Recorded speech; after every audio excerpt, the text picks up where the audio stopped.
സുഹൃത്തുക്കളെ, നിലമ്പൂർ ഉപതെരഞ്ഞെടുപ്പിനെ കുറിച്ച് തന്നെയാണ് പറയാനുള്ളത്. നിലമ്പൂർ ഉപതെരഞ്ഞെടുപ്പ് കുറിച്ച് പറയുമ്പം അത് എല്ലാവർക്കും അഗ്നിപരീക്ഷണമാണ് എന്ന് പറയുമ്പോൾ തന്നെയും സ്വരാജിനെ സംബന്ധിച്ചിടത്തോളം, അൻവറിനെ സംബന്ധിച്ചിടത്തോളം അവിടുത്തെ റിസൾട്ട് എന്തു തന്നെയായിരുന്നാലും അത് അവരുടെ പൊളിറ്റിക്കൽ കരിയറിനെ വല്ലാതെ ബാധിക്കില്ല എന്നുള്ളതാണ് യാഥാർത്ഥ്യം. അതേസമയം പരാജയപ്പെട്ടാൽ ആര്യാടൻ ഷൗക്കത്തിൻ്റെയും വി.ഡി. സതീശൻ്റെയും രാഷ്ട്രീയ ഭാവി മാത്രമല്ല, കോൺഗ്രസിൻ്റെ ഭാവിയിൽ തന്നെ വലിയ ചോദ്യമായിട്ട് മാറും. CPM-നെ സംബന്ധിച്ചിടത്തോളം വലിയ പ്രശ്നം തന്നെയാണ്. വ്യക്തിപരമായി സ്വരാജിന് വലിയ ബുദ്ധിമുട്ടുണ്ടാവില്ല. കാരണം സ്വരാജ് പരാജയപ്പെട്ടാലും സ്വരാജിനെ സംബന്ധിച്ചിടത്തോളം സ്വരാജിനെ അടുത്ത നിയമസഭാ തെരഞ്ഞെടുപ്പിൽ മട്ടന്നൂരും ധർമ്മടത്തും ഒക്കെ ശൈലജ ടീച്ചറുടെയും അതേപോലെ പിണറായി വിജയൻ്റെ കാലാവധി കഴിയുകയാണ്. തലശ്ശേരിയിൽ ഷംസീറിൻ്റെ കാലാവധി കഴിയുകയാണ്. പല മണ്ഡലങ്ങൾ ഒഴിവ് വരികയാണ്. 2 വട്ടം MLA-മാരായവരാണ് ഭൂരിഭാഗം പേരും. പിണറായി വിജയനും അടുത്ത തെരഞ്ഞെടുപ്പിൽ മത്സരിക്കില്ല എന്ന കാര്യം 100% എനിക്ക് ബോധ്യമുള്ള കാര്യമാണ്. അങ്ങനെ വരുന്ന സമയത്ത് അദ്ദേഹം തെരഞ്ഞെടുപ്പിന് മുമ്പിൽ നിന്ന് നയിക്കും, പ്രചാരണത്തെ മുമ്പിൽ നിന്ന് നയിക്കും. അദ്ദേഹത്തെ വെച്ചുകൊണ്ട് തന്നെ ആയിരിക്കും പ്രചാരണം പോവുക. പക്ഷേ അതേസമയം തന്നെ അദ്ദേഹം നിയമസഭാ തെരഞ്ഞെടുപ്പിൽ മത്സരിക്കില്ല. അതൊക്കെ ആൾക്കാർ വെറുതെ വായ്ത്തൊന്ന് വിളിച്ച് പറയുന്നത് അങ്ങനെ ഉണ്ടാവില്ല, അത് ഉറപ്പാണ്. ശൈലജ ടീച്ചർക്കും അടുത്തൊരു ടൈമിന് ഉണ്ടാവില്ല. അങ്ങനെ വരുമ്പോൾ അവിടെ ഒഴിവ് വരുമ്പോൾ തലശ്ശേരിയിൽ ഒരു പക്ഷേ യുവജന കമ്മീഷൻ അധ്യക്ഷനായിട്ടുള്ള ഷാജറിനെ സ്ഥാനാർത്ഥിയാക്കാനുള്ള സാധ്യതയുണ്ട് ഷംസീർ ഒഴിയുന്ന ഒഴിവിൽ. എന്നാൽ ധർമ്മടത്തും മട്ടന്നൂരും ഉറച്ച കോട്ടകളാണ്. ധർമ്മടത്ത് കഴിഞ്ഞ തവണ വലിയ തിരിച്ചടി ഉണ്ടായിട്ടുണ്ട്. ലോക്സഭാ തെരഞ്ഞെടുപ്പിൽ വലിയ തിരിച്ചടി ഉണ്ടായിട്ടുണ്ട്. പിണറായി വിജയൻ്റെ ബൂത്തിൽ വരെ CPM-ന് വലിയൊരു തോതിൽ വോട്ട് ചോർച്ച ഉണ്ടായിട്ടുണ്ടൊക്കെ സത്യമാണ്. പക്ഷേ അവിടെ ഒരു സീറ്റ് നികേഷ് കുമാറിനെയും ഒരു സീറ്റിൽ സ്വരാജിനെയും മത്സരിപ്പിക്കാനുള്ള സാധ്യതയുണ്ട്. സ്വരാജ് ഇവിടെ പരാജയപ്പെട്ടാൽ, നിലമ്പൂർ പരാജയപ്പെട്ട. അപ്പോൾ സ്വരാജ് ഈ 2 സ്ഥലത്ത് നിന്നാലും നികേഷ് ആണെങ്കിലും സ്വരാജ് ആണെങ്കിലും ഒക്കെ നിയമസഭയ്ക്കൊപ്പം എത്തും. തലശ്ശേരിയിൽ ഷാജർ നിന്നാലും എത്തും.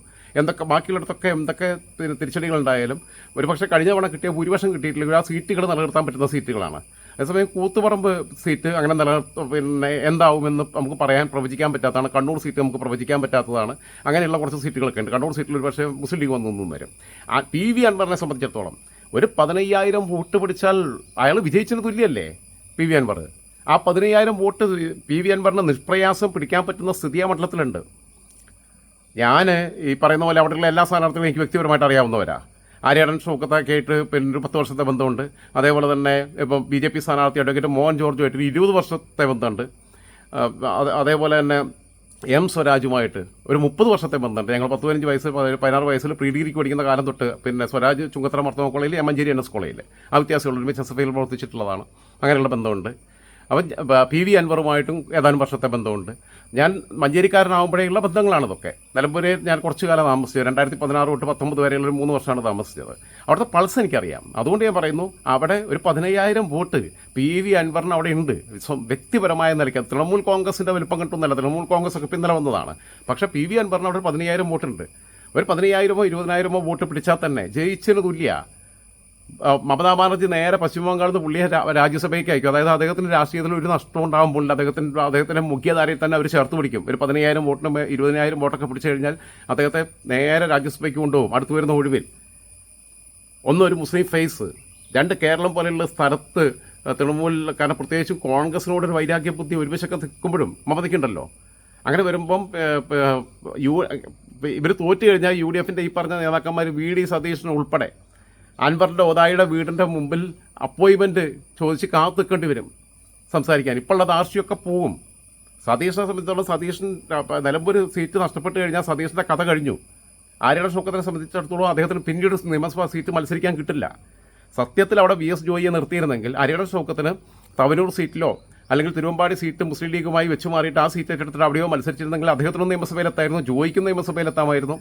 അൻവറിനും അടുത്ത തവണ നല്ല ജയസാധ്യതയുള്ള സീറ്റ് നൽകി അൻവറിൻ്റെ കൂടെയുള്ള ആളുകൾക്കും 1-2 സീറ്റ് തൃണമൂൽ കോൺഗ്രസിന് നൽകി മുന്നണിയുടെ ഭാഗമായിട്ട് കൂട്ടിച്ചേർത്തിരുന്നെങ്കിൽ വലിയ റിസൾട്ട് ഉണ്ടാവുമായിരുന്നു. കാരണം പിണറായിസത്തിനെതിരായിട്ടുള്ള യുദ്ധം തുടങ്ങി വെച്ചത് PV അൻവറാണ്. പിണറായിസം എന്ന വാക്ക് പോലും PV അൻവറിൻ്റെ കോൺട്രിബ്യൂഷനാണ്. മലയോര കർഷകരുടെ പ്രശ്നങ്ങളെ അഭിസംബോധന ചെയ്തിട്ടുള്ള PV അൻവർ ഇന്ന് കേരളത്തിലുള്ള രാഷ്ട്രീയ നേതാക്കന്മാരിൽ ഏറ്റവും ശ്രദ്ധേയമായ രീതിയിൽ. മറ്റേത് കേരള കോൺഗ്രസ് ഒക്കെ ഇങ്ങനെ കർഷകരുടെ കാര്യം ഇടയ്ക്കിടയ്ക്ക് പറയുന്നല്ലാതെ വളരെ അതിൻ്റെ കീ ഇഷ്യൂസ് അഡ്രസ്സ് ചെയ്തുകൊണ്ട് പത്രസമ്മേളനത്തിൽ സംസാരിച്ച ഒരാളാണ് PV അൻവർ. ആലോചിച്ച് നോക്കൂ. ആ ശേഷി ഉപയോഗപ്പെടുത്തേണ്ടതായിരുന്നു. PV അൻവർ അവിടെ നിന്ന് നല്ല വോട്ട് പിടിക്കുമെന്നുള്ള കാര്യത്തിൽ സംശയമൊന്നുമില്ല. LDF-ൻ്റെയോ UDF-ൻ്റെയോ ഏത് സ്ഥാനാർത്ഥി 3-ാം സ്ഥാനത്തേക്ക് പോകുമെന്നുള്ളത് പോലും സംശയിക്കപ്പെടേണ്ട സാഹചര്യം നിലവിലുണ്ട്. വ്യാപാരികളുടെ, ചെറുകിട കർഷകരുടെ, മലയോര കർഷകരുടെ, ചെറുകിട കച്ചവടക്കാരുടെ, വ്യവസായികളുടെ എല്ലാ പിന്തുണ, പ്രവാസികളുടെ ഭാഗത്തു നിന്ന് ഉപാധികളില്ലാത്ത പിന്തുണയാണ് വാഗ്ദാനം ചെയ്യപ്പെടുന്നത് എന്നുള്ളത് എനിക്ക് മനസ്സിലാക്കാൻ പറ്റിയിട്ടില്ല. നമ്മളോട് തന്നെ എത്രയോ പേരെ വിളിച്ചിട്ട് നമ്പറൊന്ന് കിട്ടുമെന്ന് ചോദിക്കണേ. നമ്മളങ്ങനെ നമ്പർ കൊടുക്കാൻ പറ്റില്ലല്ലോ നമുക്ക്. ആ രീതിയിലുള്ള ഒരു പ്രതീക്ഷിക്കാത്ത തരത്തിലുള്ള സപ്പോർട്ട് വ്യാപകമായിട്ടുണ്ട്. ഞാൻ പറഞ്ഞല്ലോ, സ്വരാജിനെ സംബന്ധിച്ചിടത്തോളം പൊളിറ്റിക്കൽ കരിയർ അതോടുകൂടി അവസാനിക്കുന്നൊന്നുമില്ല. സ്വരാജ് വ്യക്തിപരമായ താല്പര്യമെടുത്ത് മത്സരിക്കാൻ വേണ്ടി വന്നതല്ല, പാർട്ടി നിർബന്ധപൂർവ്വം മത്സരിപ്പിക്കുന്നതാണ്. അതേസമയം ആര്യയുടെ ഷൗക്കത്ത് നിർബന്ധപൂർവ്വം മത്സരിച്ചതാണ്, വി ഡി സതീശൻ നിർബന്ധപൂർവ്വം മത്സരിപ്പിച്ചതുമാണ്. അതുകൊണ്ട് വരുമ്പോൾ അവർക്ക് രണ്ടുപേർക്ക് വലിയ ഡാമേജ് ഉണ്ടാക്കും. അത് അവരുടെ നിലനിൽപ്പ് തന്നെ, രാഷ്ട്രീയ നിലനിൽപ്പ് തന്നെ, രാഷ്ട്രീയ ഭാവി തന്നെ അനിശ്ചിതത്വത്തിലാക്കി വെക്കുന്ന ഒരു സംഭവമായിട്ട് മാറും. പി വി അൻവറിനെ സംബന്ധിച്ചിടത്തോളം ഒരു പക്ഷേ ഒരു കറുത്ത കുതിരയായി മാറിയാൽ പോലും അത്ഭുതപ്പെടാനില്ല എന്ന് വിശ്വസിക്കുന്ന ഒരാളാണ് ഞാൻ. അവിടുത്തെ മണ്ഡലത്തിലെ പൾസ് മനസ്സിലാക്കുമ്പോൾ പൂർണ്ണമായ നിഗമനങ്ങളിലേക്ക് ഇപ്പോൾ നമുക്ക് പോകാൻ പറ്റില്ല. നമുക്ക് അങ്ങനെ ഒന്നും പ്രഡിക്റ്റ് ചെയ്യാൻ പറ്റില്ല. അത്തരമൊരു പ്രവചനത്തിലേക്കൊക്കെ തെരഞ്ഞെടുപ്പിൻ്റെ അവസാന ഘട്ടത്തിൽ മാത്രമേ എത്താൻ പറ്റുള്ളൂ. എന്തായിരുന്നാലും ഒരു ഫോട്ടോ ഫിനിഷിലേക്കായിരിക്കും നീങ്ങുക. ആര് മൂന്നാം സ്ഥാനത്ത് പോകും എന്നുള്ളതാണ് ഏറ്റവും വലിയ വിഷയം. BJP ചിത്രത്തിലില്ല. അഡ്വക്കേറ്റ് മോഹൻ ജോർജ് എന്ന് പറഞ്ഞാൽ ഞാൻ പറഞ്ഞു, എനിക്ക് 10 വർഷത്തെ ബന്ധമുണ്ട്. മോഹൻ വക്കീലിന് മൂപ്പർ അയൽവക്കാർ വോട്ട് ചെയ്യുമോ എന്നുള്ളതാണ്. ഞാനിന്ന് പുള്ളിയുടെയും എൻ്റെയൊക്കെ പൊതു സുഹൃത്തുക്കളായിട്ട് ഞാൻ ഞങ്ങൾ സംസാരിച്ചപ്പോൾ ഞാൻ പറഞ്ഞു, പുള്ളിയുടെ അയൽവക്കാർ മൂപ്പർക്ക് വോട്ട് ചെയ്യുമെന്ന് വെച്ച്. എന്നോട് പറഞ്ഞാൽ പുള്ളിയുടെ സ്വന്തം ഭാര്യ വോട്ട് ചെയ്യുമെന്ന് സംശയിക്കുന്നു എന്നാ പറഞ്ഞത്. കാരണം മോഹൻ ജോർജിന് അത് ഈ സഭാ പൊളിറ്റിക്സിനകത്ത് ചില പദവികളിലേക്കൊക്കെ അദ്ദേഹം മത്സരിക്കുകയും വിജയിക്കുകയൊക്കെ ചെയ്തത് പ്രത്യേക സാഹചര്യത്തിലാണ്.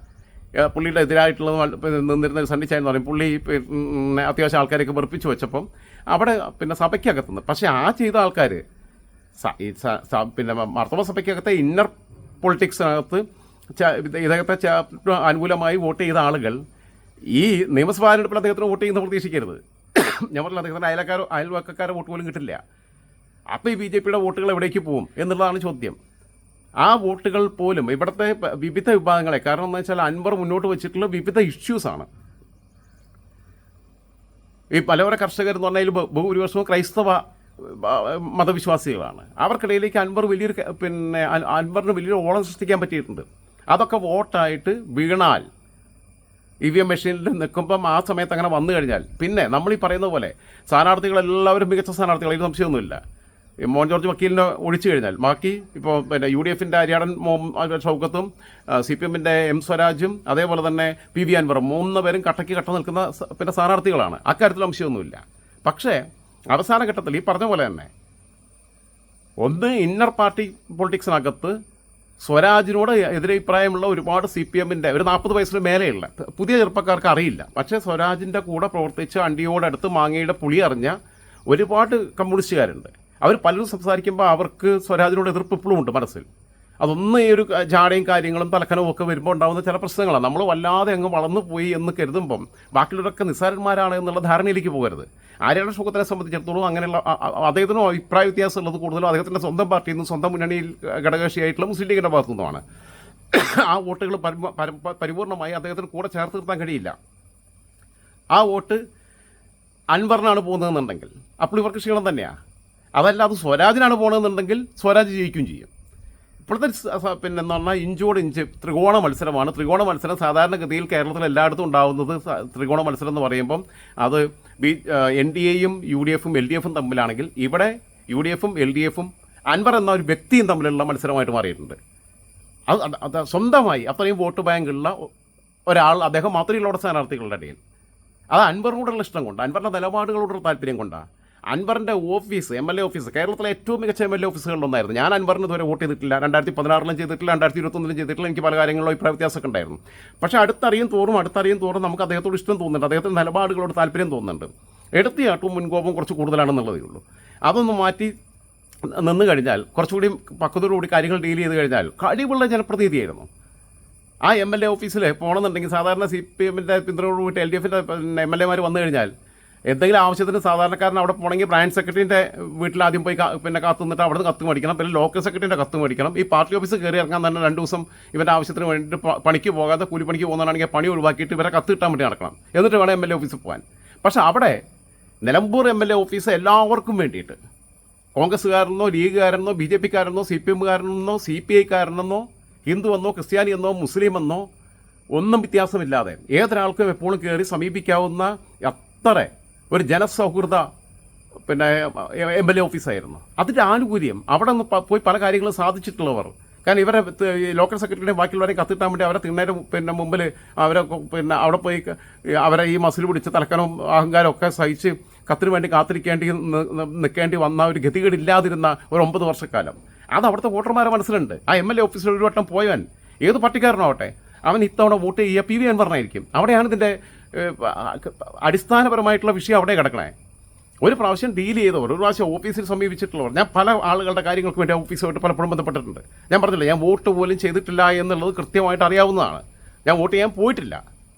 പഞ്ചായത്ത് തിരഞ്ഞെടുപ്പിൽ മാത്രമേ ഞാൻ വോട്ട് ചെയ്യാൻ പോയി 2020. അതെന്താ വെച്ചാൽ 3 സ്ഥാനാർത്ഥികളും, ഞാൻ അപ്പം അന്ന് ചുക്കത്തിൽ താമസിക്കുന്ന സമയത്താണ്. അപ്പം പിന്നെ 3 സ്ഥാനാർത്ഥികളും BJPയുടെയും കോൺഗ്രസിൻ്റെയും CPMൻ്റെയും സ്ഥാനാർത്ഥികൾ, CPMൻ്റെ ഷാജഹാൻ, പിന്നെ കോൺഗ്രസിൻ്റെ നാസർക്ക ഒക്കെ, ഇവരെല്ലാവരും നമ്മളുമായിട്ട് നല്ല സൗഹൃദമുള്ളവരാ. വോട്ട് ചെയ്യാൻ പോയിട്ടുണ്ടെങ്കിൽ അവർ ഓരോരുത്തരും കരുതും നമ്മൾ അവർക്കാ വോട്ട് ചെയ്തെന്ന് കരുതുള്ളൂ. ഞാൻ ആർക്കാ വോട്ട് ചെയ്തെന്നുള്ളത് എനിക്ക് മാത്രമേ അറിയുള്ളൂ. പക്ഷേ എൻ്റെ വോട്ട് പിന്നെ നാസർക്ക് കരുതും നാസർക്ക് കിട്ടിയിരുന്നു, ഷാജഹാൻ കരുതും ഷാജഹാൻ കിട്ടിയിരുന്നു, BJP സ്ഥാനാർത്ഥി കരുതും അവന് കിട്ടിയെന്നുള്ളത്. അങ്ങനെ കരുതുന്ന സമയത്ത് വോട്ട് ചെയ്യാൻ പോകാതിരുന്നാൽ അത് അവർക്കൊരു നീരസം ഉണ്ടാവും. അതുകൊണ്ട് ഞാൻ വോട്ട് ചെയ്യാൻ പോയി. പിന്നെ ലോക്സഭാ തെരഞ്ഞെടുപ്പിൽ വോട്ട് ചെയ്യാൻ പോയിട്ടില്ല, അസംബ്ലി തെരഞ്ഞെടുപ്പുകൾ വോട്ട് ചെയ്യാൻ പോയിട്ടില്ല. പക്ഷേ ഞാൻ പറയുന്നത്, എന്നിട്ട് പോലും അങ്ങനെ ചെയ്യാതിരുന്ന അവർക്കൊരു ഗുണമില്ലാത്ത നമ്മൾ പോയിട്ടൊരു കാര്യം പല ആളുകളുടെ വിഷയങ്ങളിൽ ഇടപെട്ടപ്പോൾ, MLA ഓഫീസുമായിട്ട് ഇടപെട്ടപ്പം എന്തൊരു പെട്ടെന്നാണ് അതിൻ്റെ കാര്യങ്ങൾ അവരെ കൊണ്ട് ചെയ്യാൻ പറ്റുന്ന കാര്യങ്ങൾ ചെയ്യുന്നത്. അതിനുവേണ്ടി ആൾക്കാരെ നടത്തിക്കുന്നില്ല. ചിലത് നമ്മൾ ഫോൺ ചെയ്ത് പറഞ്ഞാൽ തന്നെ പിന്നെ ഇവരോട്ട് വരുന്നുണ്ടെന്ന് ഹെൽപ്പ് ചെയ്യണേ, പറ്റുന്ന കാര്യങ്ങൾ ചെയ്യണമെന്നാണ് പറയുക. പറ്റുന്ന കാര്യങ്ങളല്ലേ ചെയ്യാൻ പറ്റുള്ളൂ. ആ രീതിയിൽ MLA ഓഫീസ് ഏറ്റവും നന്നായി ഫങ്ഷൻ ചെയ്ത, അതിൽ തന്നെ സർക്കാർ ശമ്പളം കൊടുക്കുന്ന സ്റ്റാഫിന് പുറമെ സ്വന്തം കയ്യിൽ നിന്ന് പൈസ എടുത്ത് എക്സ്ട്രാ സ്റ്റാഫിനെ നിർത്തിയിട്ട്, കാരണം വർക്ക് ലോഡ് കൊണ്ട് പല കാര്യങ്ങളും പെൻഡിങ് ആവരുതെന്ന് നിർത്തിയിട്ട് സ്വന്തം കയ്യിൽ നിന്ന് അൻവർ പൈസ എടുത്തിട്ട് എക്സ്ട്രാ സ്റ്റാഫിനെ നിർത്തിയിട്ടുണ്ട്. അതൊക്കെ വോട്ടായിട്ട് വീഴാൻ സാധ്യതയുണ്ട്. ആ വോട്ട് അന്തിമമായി ആരുടെ സാധ്യതകൾക്കാണ് മങ്ങിലേൽപ്പിക്കുക എന്ന കാര്യം പറയാൻ നമുക്ക് കുറച്ച് ദിവസം കൂടി കാത്തിരിക്കേണ്ടി വരും. എന്തായാലും കൂടുതൽ വിശദമായിട്ടുള്ള വിവരങ്ങളായിട്ട് വീണ്ടും വരുന്നതായിരിക്കും.